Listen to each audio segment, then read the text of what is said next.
Neste momento, o professor Rodrigo de Souza Vieira trará o tema Os desafios da mobilidade no Brasil para o futuro próximo. Formas de enquadramento no programa Rota 2030, Embrapa. Rodrigo de Souza Vieira é graduado em Engenharia Mecânica pela Universidade Federal de Santa Catarina, mestrado em Engenharia de Produção pela Universidade Federal de Santa Catarina e doutorado em Engenharia de Produção pela UFSC também, e Escola Politécnica de Montreal, na área de ergonomia. Atualmente é professor associado 3 da UFSC, tem experiência na área de engenharia mecânica, com ênfase em análise de tensões, atuando principalmente nos seguintes temas: projeto de máquinas, dinâmica e cinemática de veículos. Atualmente é também diretor técnico da Alumi MC, áreas de atuação, projeto de componentes mecânicos e dinâmica de máquinas e veículos. Alô? Bom dia a todos novamente. Acabou que atrasou um pouquinho, então tem a concorrência do almoço agora, então tenho que me esforçar bastante para ser atrativo para o público. Bem, vamos falar um pouquinho hoje sobre a unidade mais nova de todas que estão sendo apresentadas aqui. A gente tem pouquíssimos números de unidade, a gente tem só 2 contratos assinados e bem recentemente, então não faz nem um mês que a gente tem os contratos assinados. E aí o objetivo, então, é a gente falar um pouquinho mais sobre o projeto, o programa Rota 2030, que é gerenciado pela Embrapi, como é que funciona, apresentar isso para todos vocês, e falar um pouquinho do que a unidade MOVE pode propor em termos de solução tecnológica para as empresas. Então, a agenda de hoje é essa, falar um pouquinho sobre o setor de mobilidade no Brasil, dar uns números do panorama do universo que a gente pode atuar, falar sobre o programa Rota 2030, depois o Rota 2030 dentro da Embrapi, e depois falar sobre o MOVE especificamente. Quando a gente fala em setor de mobilidade, as pessoas geralmente associam isso à indústria automobilística, mas não é, ela é muito mais ampla do que a indústria automobilística. Ela pega desde a parte de implementos agrícolas até fabricantes de autopeças e componentes para veículos, né? Então, se a gente segmentar isso aqui em 4 grandes grupos, esses dados foram tirados de anuários setoriais. Então, se a gente pegar da parte de implementos agrícolas, esses dados são de 2021, eles faturaram na faixa de 40 bilhões de reais ano, né? Então, é um setor bastante pujante, até pela força que o agronegócio tem no Brasil. Obrigado. E depois a gente até vai falar um pouquinho sobre algumas oportunidades dentro disso. E atualmente gera em torno de 60 mil empregos nessa área, tá? Então, a gente não está botando aqui o agronegócio, só a indústria de transformação que suporta o agronegócio. Na parte de implementos rodoviários, já temos mais ou menos quase 1.500 fabricantes instalados no nosso país, e aí vai desde fabricante de eixo, de quinta roda, até fabricantes, encarroçadores de ônibus, fabricantes de semi-reboques, fabricantes de eixos, empresas que fazem adaptação de eixos, alongamento de chassi, tudo isso faz esse conjunto de quase 1.500 empresas que trabalham na área, e fatura também na faixa de 14 milhões e meio, segundo dados do setor. A maior delas, com certeza, sempre é a indústria automobilística, né? Então, a gente hoje no Brasil tem uma produção de mais ou menos 2 milhões e 200 mil automóveis ano, e é responsável por 20% do PIB de transformação, que até foi comentado no começo dos trabalhos aqui hoje, que corresponde a 10% do PIB brasileiro, né? A indústria de transformação. Então, nós somos 20% dos 10% que foi falado no início do dia de hoje. E gera na faixa de 62 bilhões e meio de tributos diretamente, e essa parte desse tributo é que está por trás do sustento financeiro para o programa Rota 2030. Junto a isso, a gente tem a indústria de autopeças, com também faturamento também da ordem de centenas de bilhões de reais, e com investimento bem forte em termos de pesquisa, porque a gente tem grande parte dessas empresas aqui são empresas nacionais. Então, elas têm que desenvolver tecnologia, às vezes elas não têm uma matriz que fornece essa tecnologia para elas, então eles não importam só tecnologia, eles têm que criar tecnologia dentro do Brasil para ser competitiva até com relação a concorrentes internacionais. Bem, no Rota 2030, ele surge como uma política de governo com continuidade do Inovar Alto. Até o professor Milton também participou junto comigo do Comitê Técnico do Inovar Alto, e o programa Inovar Alto era um programa para as montadoras. Então, o que acontecia? A empresa se credenciava em termos de benefício fiscal e pegava parte daquele recurso que ia pagar em tributo e investia em projeto de engenharia e projeto de pesquisa. A maior parte deles acabava sendo projeto de engenharia, e muito pouco foi desenvolvido realmente em termos de ciência e tecnologia para a indústria automotiva. E o projeto Inovar Alto, ele ainda tinha essa limitante de ser direcionado somente às indústrias montadoras. Então, elas tinham quase que uma reserva de mercado em termos de facilidade desse programa.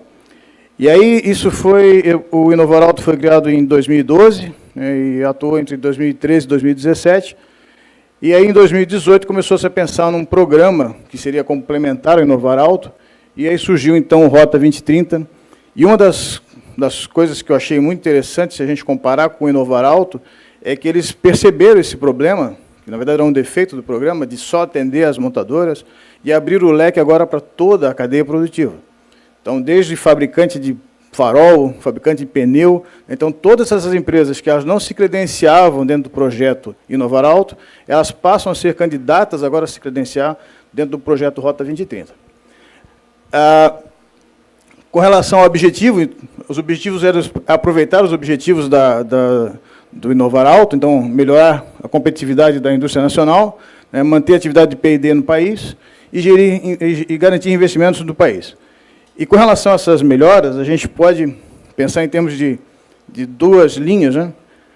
Uma da linha mais técnica, que seriam os requisitos que as empresas teriam que cumprir, com relação à rotulagem veicular. Isso é muito voltado à questão de segurança. Então, indicar quais são os itens de segurança que tem, até para ranquear esses veículos dentro do mercado, ficar mais fácil. Às vezes a gente está comprando um carro, não sabe nem quantos airbags tem, se tem 3 airbags, 2 airbags, 5 airbags. Então, isso é uma forma também de ficar mais fácil para o cliente, para o consumidor final também saber qual é o veículo que ele está adquirindo. Como existia no Inovar Alto, existe uma preocupação com a eficiência energética dos veículos, então a redução prometida até 2022 era da ordem de 11%. Né? Também uma melhoria do desempenho estrutural, e quando a gente fala em termos de desempenho estrutural, a gente está falando, por exemplo, em crash test, né? Então melhora das notas dos veículos em crash test, então aumentar a segurança ativa do veículo, segurança passiva do veículo, de forma que consiga garantir uma sobrevida no caso de acidente. E do ponto de vista econômico-financeiro, as empresas utilizariam esse recurso de tributo no sentido de financiar P&D dentro de um fundo. Como é que funciona o Rota 2030? Diferente do Inovar Alto, a empresa pegava, por exemplo, ela tinha que pagar lá um X de imposto, ela pegava uma parcela daquele imposto e dizia o seguinte, vou gastar isso aqui em Inovar Alto. E aí contratava uma empresa, ou contratava fazer um convênio com a universidade, para desenvolver um produto, desenvolver uma melhoria de um processo, e aí se creditava desse valor. Então a coisa ficou muito dirigida, ou seja, não se criaram novas parcerias, né, se fortaleceram as parcerias que já existiam. O Rota muda isso. O Rota ele tira essa ingerência da empresa em quem que ela vai investir. O que acontece é o seguinte, esse dinheiro ele é colocado num fundo, e a gente então tem 5 administradores desse fundo, entre eles a Embrapi, que pegam esse recurso desse fundo e aí passam então, para os projetos, que até o engenheiro Eduardo já falou aqui no começo do dia, sobre a questão do financiamento, não vou entrar nesse detalhe que já foi comentado, mas então esse recurso desse fundo é a base da execução dos projetos Rota 2030. E aí existem vários questionamentos. A empresa, para fazer, por exemplo, fazer projeto com o MOVE, na parte de desenvolvimento, ela precisa ter depositado esse dinheiro no fundo? Não. Basta que ela seja da cadeia produtiva. A empresa que põe esse dinheiro no fundo, obrigatoriamente tem que fazer projeto de P&D? Não. Ela é mantenedora do fundo em termos de recurso. Então, existem algumas regrinhas aí que, às vezes, as pessoas se assustam, que assim, não, mas a gente não botou dinheiro nesse fundo, não posso participar. Não, pode participar. Isso não é uma limitante para a indicação de possíveis parceiros. Vou pegar a aguinha aqui.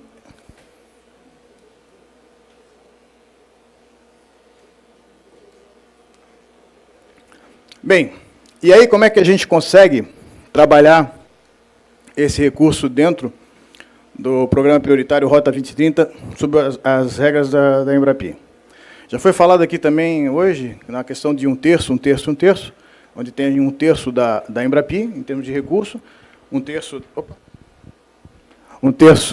das empresas e um terço da unidade. Quando a gente fala em rota, a gente tem um regramento um pouquinho diferente. Primeiro que a gente tem 3 tipos de credenciamento, tipo 1, tipo 2 e tipo 3. Basicamente, o que vai definir esse tipo vai ser o tipo de empresa e o tamanho dessa empresa.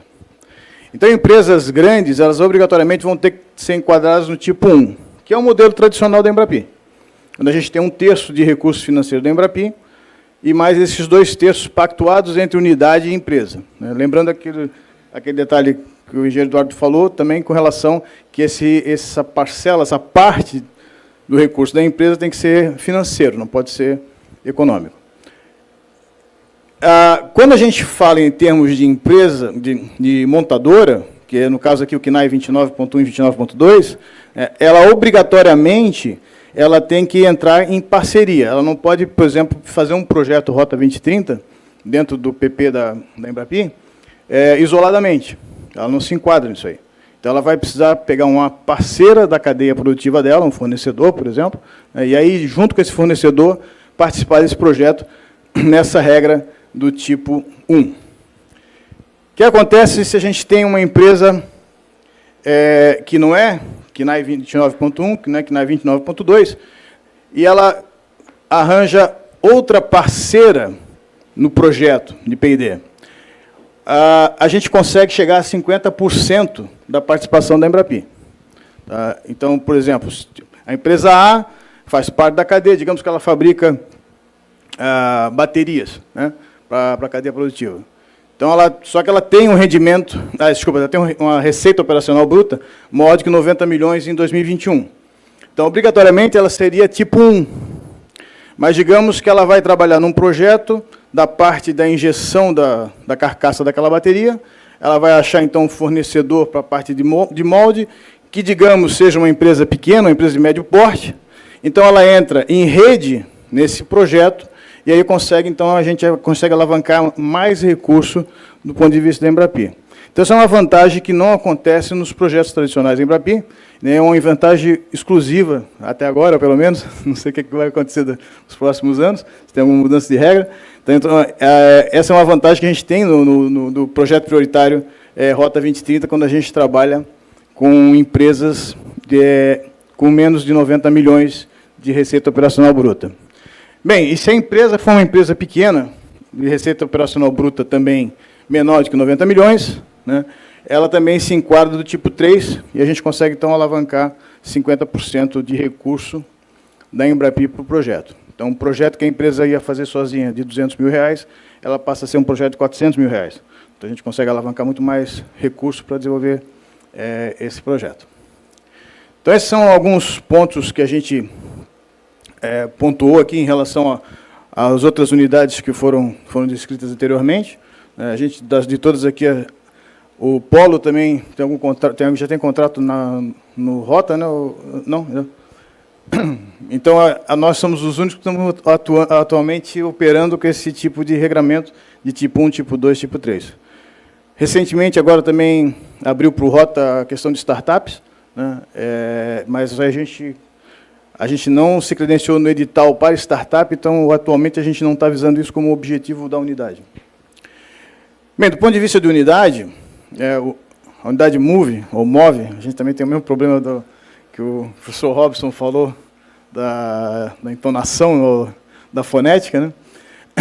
Nós somos, na verdade, nós somos 14 laboratórios, né, que se uniram com esse propósito de criar soluções para a indústria da mobilidade. Então, a gente tem um laboratório de robótica, do qual eu faço parte, tem um Lab 7 de combustão, tem um Lab Tucal, tem um Lab 10, tem um Lachip de hidráulica, tem um Lab Solda na parte de soldagem, LMP de mecânica de precisão, tem um Lab MAG.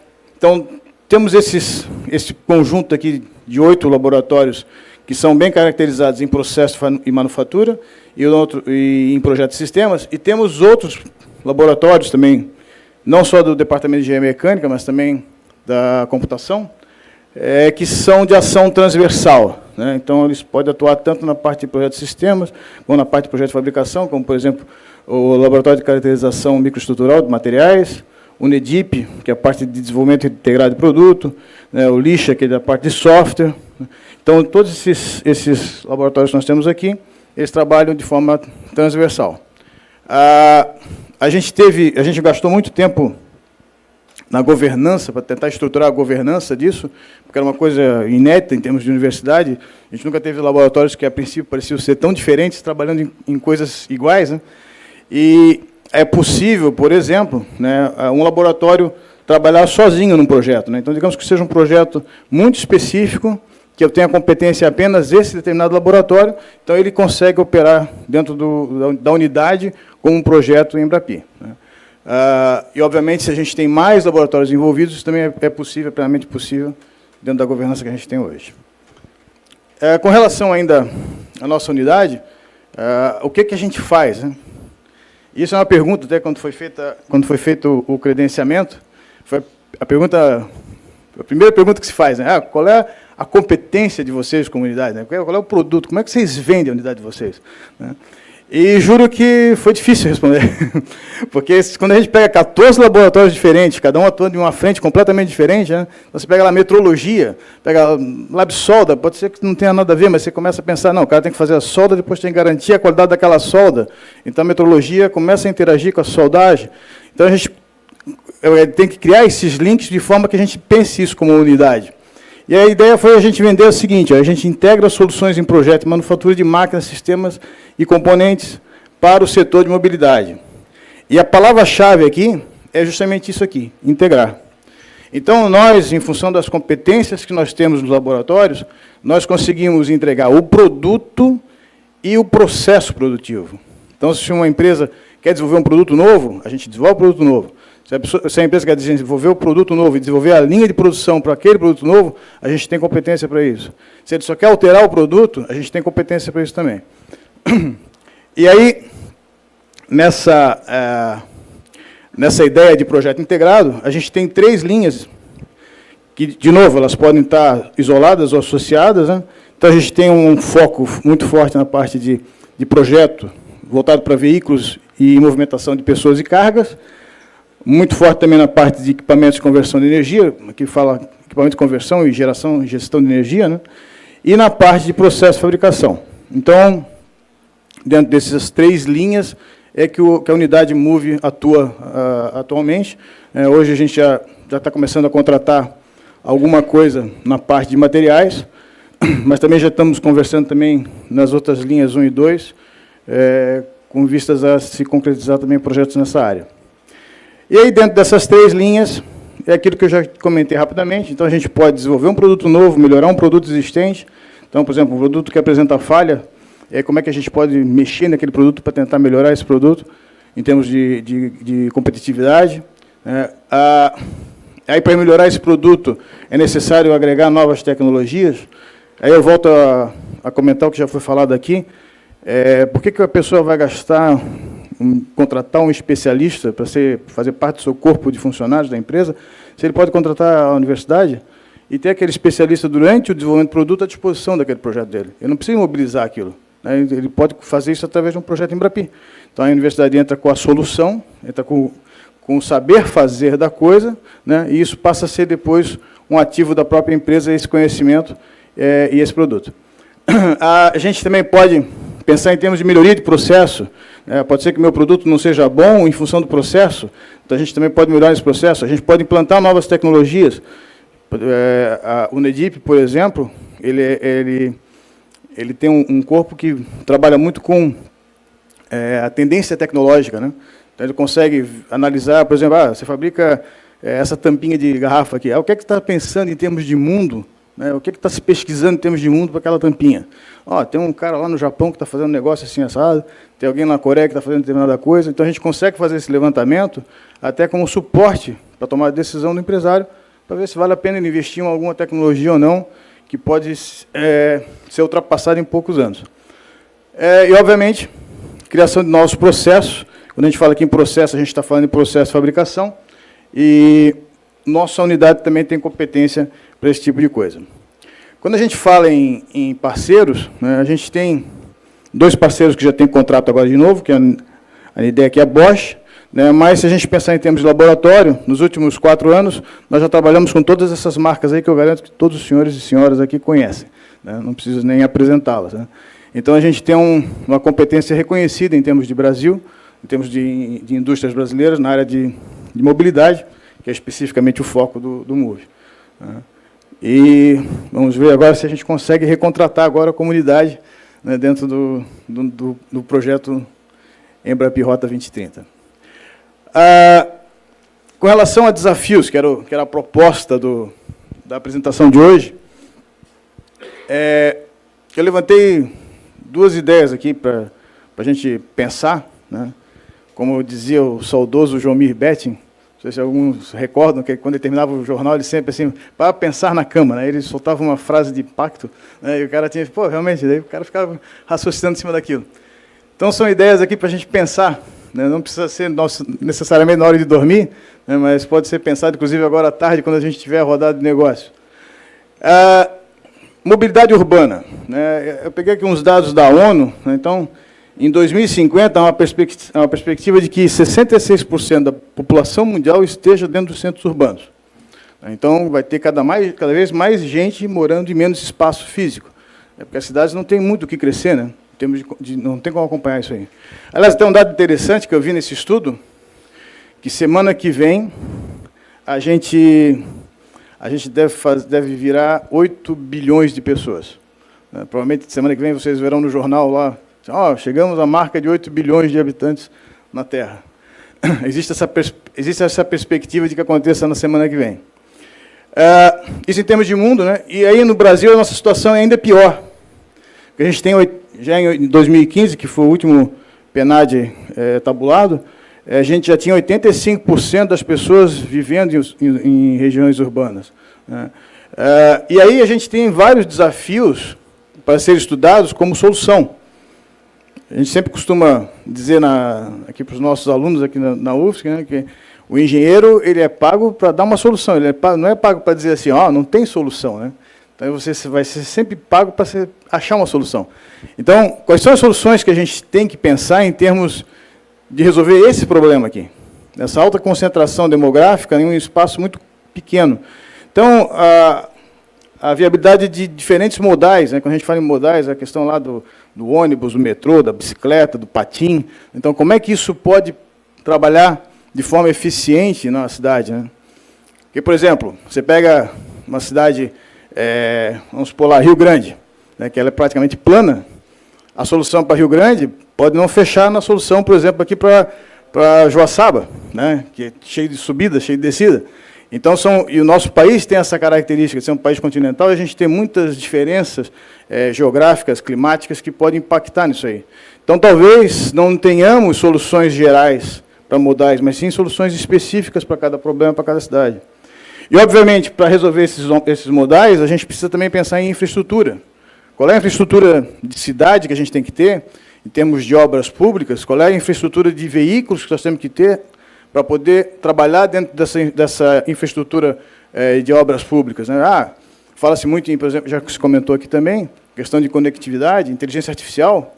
Então, como é que a gente consegue botar mais inteligência nos veículos, ou nos trens, ou nos ônibus, de forma de melhorar esse fluxo de pessoas, esses 85% da população circulando dentro da cidade. E aí, a gente entra na questão também de conectividade. Como é que isso aqui vai se conversar, né?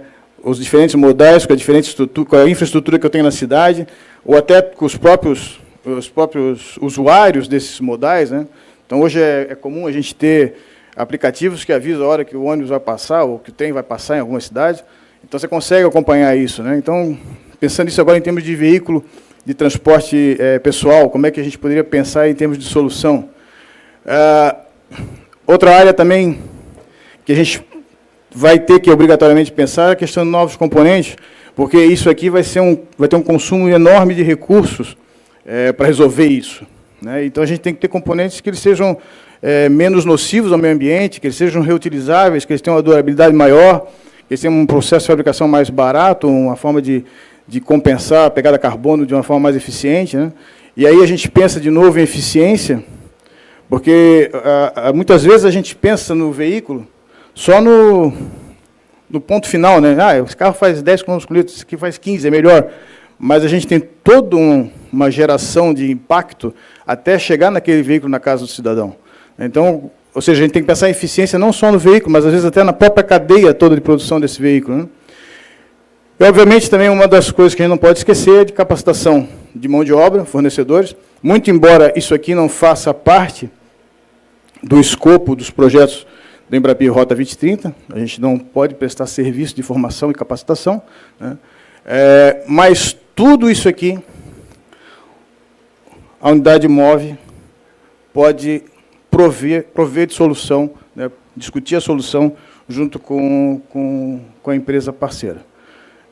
Muitas vezes a gente, quando visita alguma empresa, existe ainda algum desconhecimento com relação a projetos financiados por órgãos de fomento, e aí a gente sempre tenta vender a seguinte ideia: não, o projeto Embrapi é um projeto da empresa, né? Então, eu não estou participando do edital da FAPESC ou do CNPq, obrigado. E aí eu vou agora procurar uma empresa que trabalha naquela área para tentar... tem esse projeto aqui, vamos dar tantos milhões, topa? Não. A gente vai na empresa, assim, qual é a tua dor? Qual é o teu problema? Esse negócio aqui está quebrando, eu tenho que trocar essa ferramenta a cada 6 meses. Como é que a gente pode resolver isso? Então, essa é a grande diferença de um projeto de uma unidade Embrapi, de um projeto, por exemplo, de edital de subvenção. Para fechar a nossa palestra, não sei se vocês estão com fome, mas eu já estou. Eu também deixei aqui uma questão da parte de implementos e máquinas agrícolas, né? Então, aqueles 8 bilhões que eu falei, em 2050 a previsão é de 9 bilhões e 700 mil. Né? Isso se o Putin não mudar esses números aí também. A gente agora está com essa ameaça. E, obviamente, o que acontece? A gente vai ter redução, ou pelo menos a manutenção da área de plantio, porque a gente tem a degradação do solo, à medida que ele vai sendo cultivado, e acaba diminuindo a sua própria produtividade. Então, são 2 problemas que nós vamos ter. A gente vai ter mais gente para comer e vamos ter menos áreas para plantar. E como é que a gente resolve isso? Então, aumento de produtividade é a primeira coisa que se pensa. E como é que se aumenta a produtividade no campo? A única forma de se fazer isso é tecnologia. Só se consegue com tecnologia. Com melhores formas de plantar, com melhores formas de colher, com melhores manejos, melhores formas de fazer o manejo do solo, da produção. E, obviamente, isso passa por inovação, né? A necessidade de novos equipamentos. Então, ou seja, aumentar a produtividade de forma que eu consiga colher mais rapidamente, ou plantar mais rapidamente, né, ou manejar aquela área mais rapidamente. Então, eu preciso, por exemplo, criar uma nova solução de equipamento para fazer isso.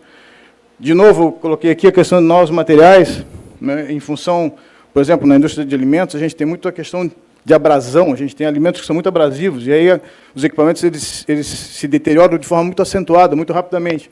Então, qual é o material que a gente pode pensar para melhorar aquilo, né?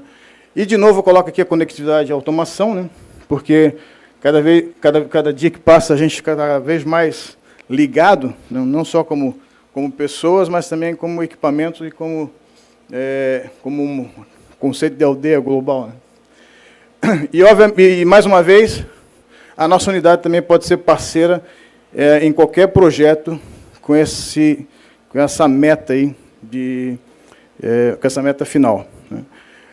Bem, a minha proposta para hoje era essa. Agradeço mais uma vez a FESC pela iniciativa, né, fazer esse contato. Eu acho que é bastante positivo, não só para nós da universidade, para as unidades, até para a própria Embrapi, né? e também para as empresas, para terem esse contato, esse estreitamento com a universidade, né? O objetivo da universidade é servir a sociedade. Então, se nós estamos aqui só para fazer trabalho de conclusão de curso, mestrado, doutorado, que não serve para nada, melhor fechar as portas, né? Então, a gente tem que ter essa troca, né? Então, esse é o nosso objetivo final. Muito obrigado, um bom dia a todos, e à tarde teremos nossa rodada de negócios aqui nas salas aqui do lado.